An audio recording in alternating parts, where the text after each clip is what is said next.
নমস্কার বন্ধুরা, কেমন আছো তোমরা? আশা করি সবাই খুব ভালো আছো। সুতৃষ্ণা রান্নাঘরে সবাইকে স্বাগত। আজ আমি তোমাদের একটি নতুন রেসিপি তৈরি করে দেখাবো, দেশি আলুর দম।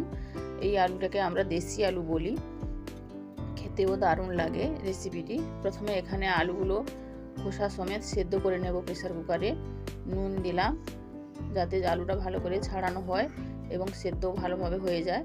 এই আলুটা সেদ্ধ হলেও কিন্তু শক্ত শক্ত থাকে, খেতে দারুণ লাগে। তোমরা এই আলুটা চেনো কিনা আমাকে কমেন্ট করে জানাবে। এই দেখো, সিটি দিয়ে নেব আমি, 3টে সিটি দিয়ে দেব। আলু সেদ্ধ হয়ে গেছে, এবার খোসাগুলো ছাড়িয়ে নেব। এরকম গোটা গোটা আলু রাখবে। আর এই আলুটা খেতে এত দারুণ লাগে, মানে খুবই সুন্দর লাগে খেতে এই আলুটি। এমনি চন্দ্রমুখী আলু সেদ্ধ হলে কি রকম ঘেঁটে যায়, কিন্তু এই আলু কখনো ঘাঁটে না, শক্ত শক্ত থাকে। এই আলুর ভাজাও খেতে ভালো লাগে আর দমও খেতে ভালো লাগে। এই দেখো, সব ছাড়ানো হয়ে গেছে। এইবার কড়াইতে সর্ষে তেল দিলাম। এটা একদম নিরামিষভাবে রান্না করব। প্রথমে আলুগুলো ভেজে নেব, সেদ্ধ করে রাখা আলুগুলো ভেজে নেব। হলুদ গুঁড়ো দিয়ে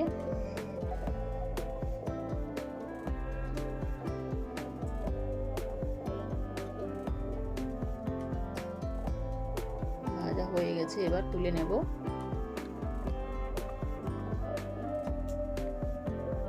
তোমরা বাড়িতে এইভাবে একবার ট্রাই করো, দেখবে খুবই ভালো লাগে এই দেশি আলুর দম। লুচি, পরোটা, রুটির সঙ্গে খুবই ভালো লাগবে খেতে।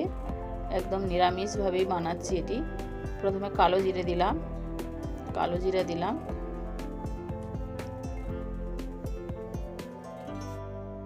আদা বাটা দিলাম,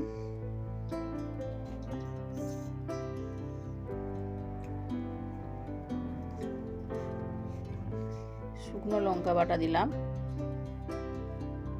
জিরা বাটা দিলাম। ভালো করে মশলাটি এবার কষিয়ে নেব। নুন দিলাম, যেহেতু সেদ্ধ করার সময় নুন দেওয়া ছিল সেইভাবে দেখে দিতে হবে। এরপর গরম মশলা, হলুদ গুঁড়ো আর সামান্য চিনি জলে গুলে রেখেছিলাম, এটা দিয়ে দিলাম। এবার ভালো করে কষিয়ে নেব মশলাটি।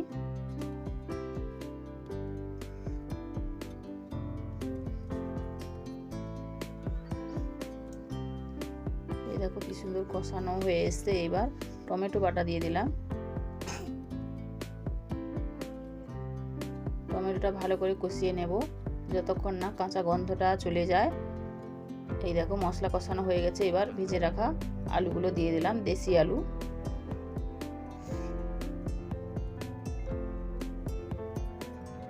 কষানো হয়ে গেছে, এইবার জল দিয়ে দিলাম। নিরামিষ দিনে তোমরা এইভাবে রেসিপিটি বানিয়ে খেতে পারো। তোমরা এই আলুটাকে কি কারা চেনো একবার কমেন্ট করে আমাকে জানাবে। আমাদের এই দিকে এই আলুটা খুব পাওয়া যায় এই সময়।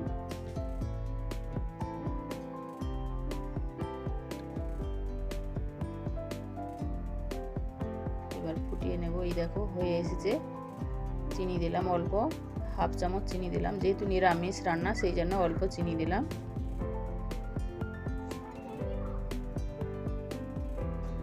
একবার আমিষে রান্না করে দেখাবো, দারুণ লাগে খেতে। এটা নিরামিষ দেশি আলুর দম তৈরি করলাম। একদিন আমিষভাবে রান্না করে দেখাবো, পেঁয়াজ রসুন দিয়ে। ঘি দিলাম নামানোর সময়। নিরামিষ একটু ঘি চিনি দিলে তবে খেতে দারুণ লাগে। এই দেখো কি সুন্দর হয়েছে দেখতে। রেসিপিটি যদি ভালো লাগে প্লিজ একটি লাইক আর সাবস্ক্রাইব করে আমার পাশে থেকো। দেখতেও দারুণ হয়েছে, খেতেও অসাধারণ লাগে রেসিপিটি। তোমরা বাড়িতে এইভাবে একবার ট্রাই করো, দেখবে খুবই ভালো লাগবে খেতে। ভিডিওটিও এইখানেই শেষ করব। পরের একটি রেসিপি নিয়ে আবার হাজির হব তোমাদের কাছে। ততক্ষণে সবাই ভালো থেকো, সুস্থ থেকো। ধন্যবাদ।